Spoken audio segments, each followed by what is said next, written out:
24 आवाज और मैं हूं पवन शर्मा।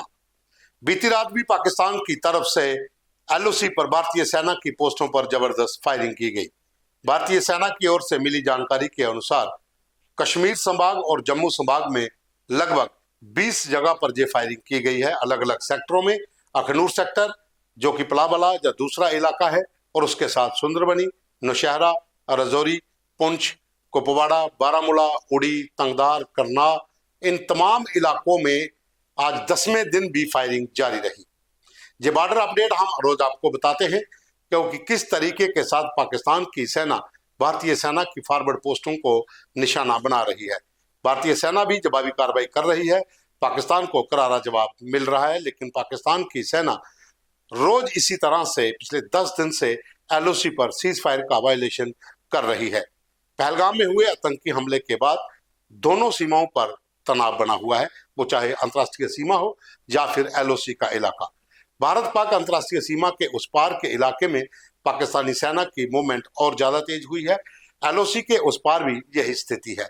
हालांकि जितने भी इलाके एलओसी के उस पार हैं, वहां पर पाकिस्तान की सेना की ओर से आम लोगों को हथियारों की ट्रेनिंग, जैसा हमने कल आपको फोटो भी बताए थे, वो भी चल रही है।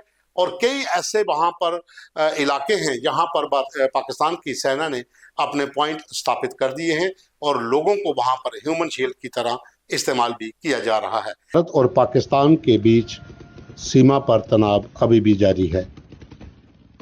पिछले 10 दिन से लगातार पाकिस्तान की सेना भारतीय सेना की चौकियों को निशाना बना रही है।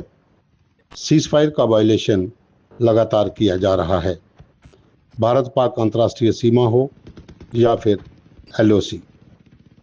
बीती रात भी 1 दर्जन से ज़्यादा लोकेशन पर पाक सेना ने फायरिंग की है। 10 दिन से लगातार सीज फायर का वायलेशन जारी है। भारतीय सेना भी करारा जवाब दे रही है।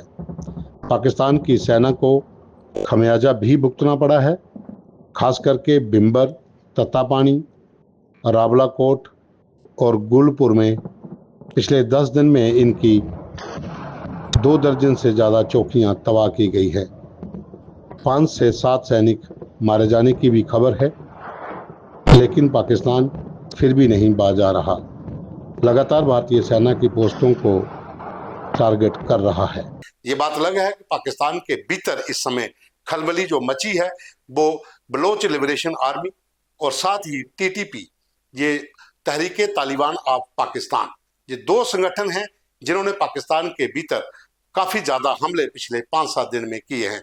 जो टीटीपी है वो खैबर पख्तूनख्वा के इलाके में लगातार पाकिस्तानी सेना को टारगेट कर रही है, और दूसरी ओर जो बीएलए है, जो बलोच लड़ाके हैं, उन्होंने पाकिस्तानी सेना पर पिछले 7 दिन से 30 से ज्यादा हमले किए हैं और इसमें अभी तक 150 से ज्यादा पाकिस्तानी सैनिक मारे गए हैं। जो रात को हमला हुआ, जो कल शाम को जो हमला हुआ था, जो बीएलए ने मंगाचौर इलाके में उसे पूरे अपने कब्जे में ले लिया है, और वहां पर पाकिस्तान की सेना ने दूसरे रास्ते से घुसने का प्रयास किया और वहां पर उनकी गाड़ियों को आईडी से उड़ा दिया गया और स्नाइपरों ने लगातार उस पर फायरिंग की और कई जवान जो हैं वहां पर मौके पर मारे गए। जो अभी तक जानकारी मिल रही है, जो सीमा पार से खबरें आ रही हैं, लगभग 40 पाकिस्तानी सेना के जवान कल शाम के हमले में मारे गए हैं। दूसरी तरफ पाकिस्तान की सेना के चीफ आसिम मुनीर लगातार बंकरों में हैं।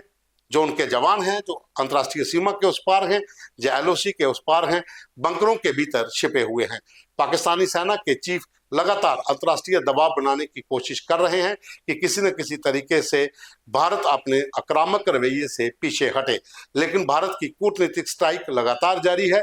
जैसा कि कल हमने आपको बताया था, ट्रेड पूरी तरह से बंद कर दिया गया, और जो पार्सल सेवा है, पाकिस्तान से कोई भी डाक सेवा यहाँ पर नहीं आएगी और यहाँ से कोई भी डाक सेवा नहीं जाएगी। ना पार्सल जाएगा, ना पत्र जाएगा, कुछ नहीं जाएगा, वो पूरी तरह से बंद कर दिया गया है। इस कूटनीतिक स्ट्राइक के चलते पाकिस्तान चौतरफा घिरा हुआ है, लेकिन फिर भी एलओसी के ऊपर लगातार सीज फायर का वायलेशन कर रहा है। बीती रात भी इन इलाकों में, जो इलाके हमने आपको बताए, राजौरी, नौशहरा, सुंदरबनी, अखनूर, करनाल, उड़ी, बारामूला, इन तमाम इलाकों में फायरिंग की गई है, जिसका भारतीय सेना ने करारा जवाब पाकिस्तान को दिया है।